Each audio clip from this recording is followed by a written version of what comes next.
আমি নাহিয়ান, একজন bike traveller. আজ আমি বের হয়েছি পাহাড়ের ডাকে, গন্তব্য বান্দরবান। এই যাত্রায় তিন্দু হয়ে সাঙ্গু নদী ধরে পৌঁছাবো পাহাড়ের গভীরে। ঘুরে দেখবো নাফাকুম আর আমিয়াকুম, যেখানে পৌঁছানো এক অ্যাডভেঞ্চার। আমি সেখানে কাটাবো স্থানীয় খাবার, আদিবাসীদের জীবন আর প্রকৃতির সঙ্গে কয়েকটা দিন। চলো এই যাত্রাটা একসাথে শুরু করি।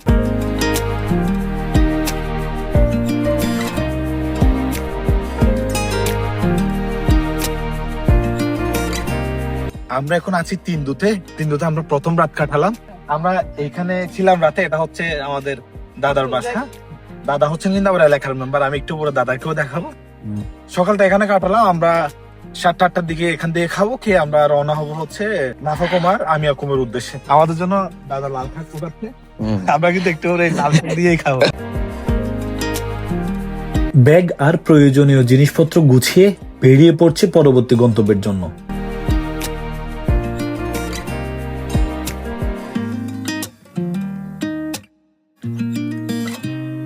রেমাক্রি যাওয়ার পথে সাঙ্গু নদীতে পানি কমে যাওয়ার কারণে বেশ কয়েকবার নৌকা থেকে নামা লাগে।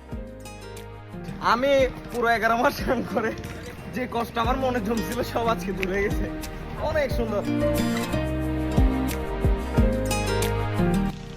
আমরা এখন আছি হচ্ছে রেমাক্রি বাজার। আমাদের নৌকা এতটুকু পর্যন্ত যাবে। আমরা এখান থেকে হাঁটা শুরু করবো আমিয়াকুমের জন্য। হয়তো আমাদের 1.5 থেকে 2 ঘন্টা লাগতে পারে। আমাদের সাথে উঁচু দাদা আছে, উঁচু দাদা নিয়ে যাবে আমাদেরকে গাইড করে।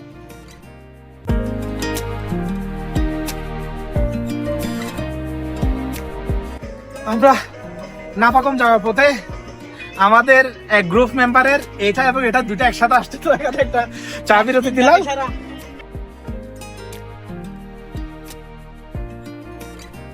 অনেক গরম, তাই মাথায় প্রোটেকশন ইউজ করলাম আর কি। আরো হয়তো 1 ঘন্টা মতো লাগতে পারে। এখন আমাদের একটা জিরি পার হওয়া লাগবে।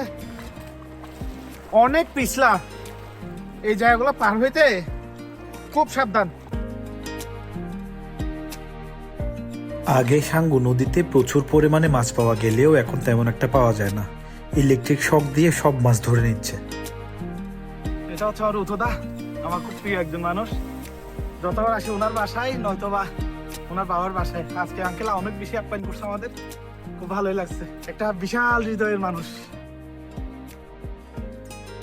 আমরা এখন রামাক্রি বাজার থেকে অলমোস্ট 2 ঘন্টা মতো ট্রেকিং করে জাস্ট এই জিনিসটা দেখার জন্য আসলাম।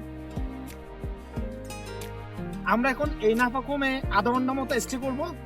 এখন থেকে আমরা তুষারপাড়ার উদ্দেশ্যে রওনা দিব। আমাদের আরো হয়তো 2 থেকে 2.5 ঘন্টা সময় লাগতে পারে।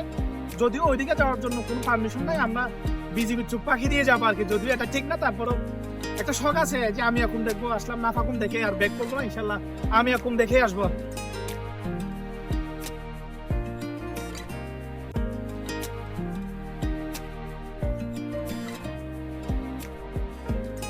আমাদের লাক অনেক খারাপ।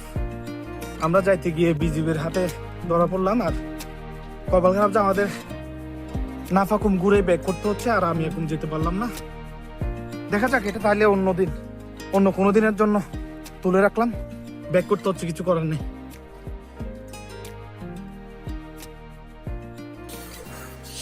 এখন হচ্ছে ভোর 6টা, কনকন শীত, কিন্তু এমন একটা সুখ অনুভব করছি যারা আমরা শহরে মানুষ, আমরা কিন্তু এরকম একটা সকাল কিন্তু মনে হয় না কেউ উপভোগ করি। এত শান্তি লাগছে। এই পাহাড় আমাকে বারবার মনে করিয়ে দেয় সুখ আসলে খুব সাধারণ।